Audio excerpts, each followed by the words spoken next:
Daud pergi dari sana, lalu tinggal di kubu-kubu gunung di En-Gedi.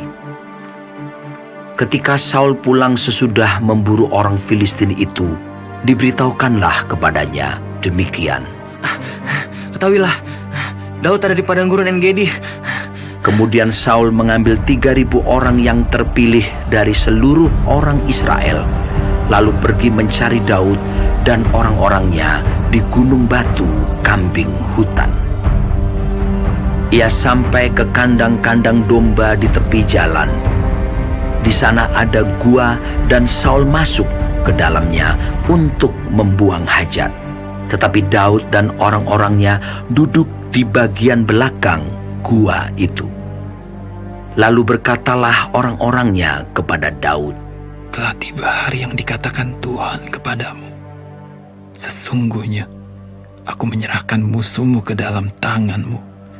Maka perbuatlah kepadanya apa yang kau pandang baik." Maka Daud bangun, lalu memotong punca jubah Saul dengan diam-diam. Kemudian berdebar-debarlah hati Daud, karena ia telah memotong punca Saul. Lalu berkatalah ia kepada orang-orangnya, "Dijauhkan Tuhanlah kiranya daripadaku, untuk melakukan hal yang demikian kepada Tuanku, kepada orang yang diurapi Tuhan, yakni menjamah dia, sebab dialah orang yang diurapi Tuhan." Dan Daud mencegah orang-orangnya dengan perkataan itu. Ia tidak mengizinkan mereka bangkit menyerang Saul. Sementara itu Saul telah bangun meninggalkan gua itu, hendak melanjutkan perjalanannya. Kemudian bangunlah Daud. Ia keluar dari dalam gua itu dan berseru kepada Saul dari belakang. Katanya, "Tuanku Raja." Saul menoleh ke belakang. Lalu Daud berlutut dengan mukanya ke tanah dan sujud menyembah. Lalu berkatalah Daud kepada Saul, "Mengapa engkau mendengarkan perkataan orang-orang yang mengatakan, sesungguhnya Daud mengikhtiarkan celakamu? Ketahuilah, pada hari ini matamu sendiri melihat bahwa Tuhan sekarang menyerahkan engkau ke dalam tanganku dalam gua itu. Ada orang yang telah menyuruh aku membunuh engkau, tetapi aku merasa sayang kepadamu, karena pikirku, aku tidak akan menjamah tuanku itu, sebab dialah orang yang diurapi Tuhan. Lihatlah dahulu ayahku, lihatlah kiranya punca jubahmu dalam tanganku ini.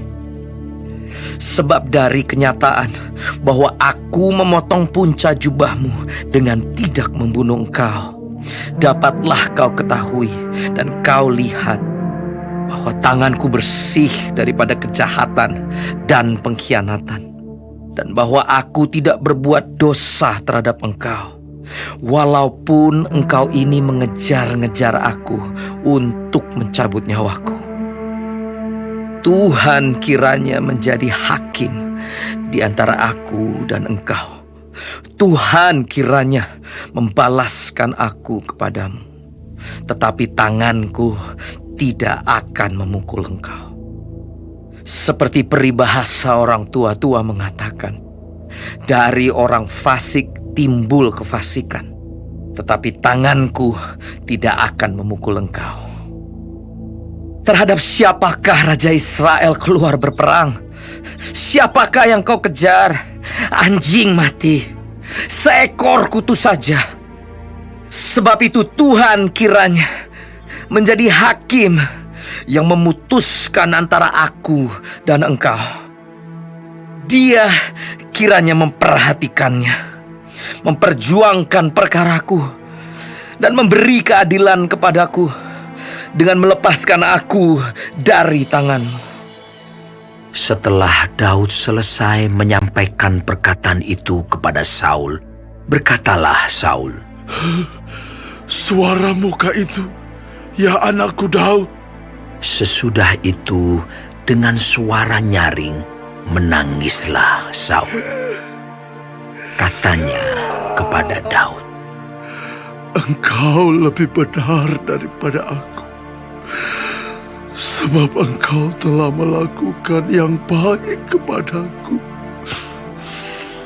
Padahal aku melakukan yang jahat kepadamu. Telah kau tunjukkan pada hari ini betapa Engkau telah melakukan yang baik kepadaku. Walaupun Tuhan telah menyerahkan aku ke dalam tangan-Mu, Engkau tidak membunuh aku. Apabila seseorang mendapat musuhnya, masakan dilepaskannya dia berjalan dengan selamat. Tuhan kiranya membalaskan kepadamu kebaikan ganti apa yang kau lakukan kepadaku pada hari ini. Oleh karena itu, sesungguhnya aku tahu bahwa Engkau pasti menjadi raja, dan jabatan Raja Israel akan tetap kokoh dalam tangan-Mu.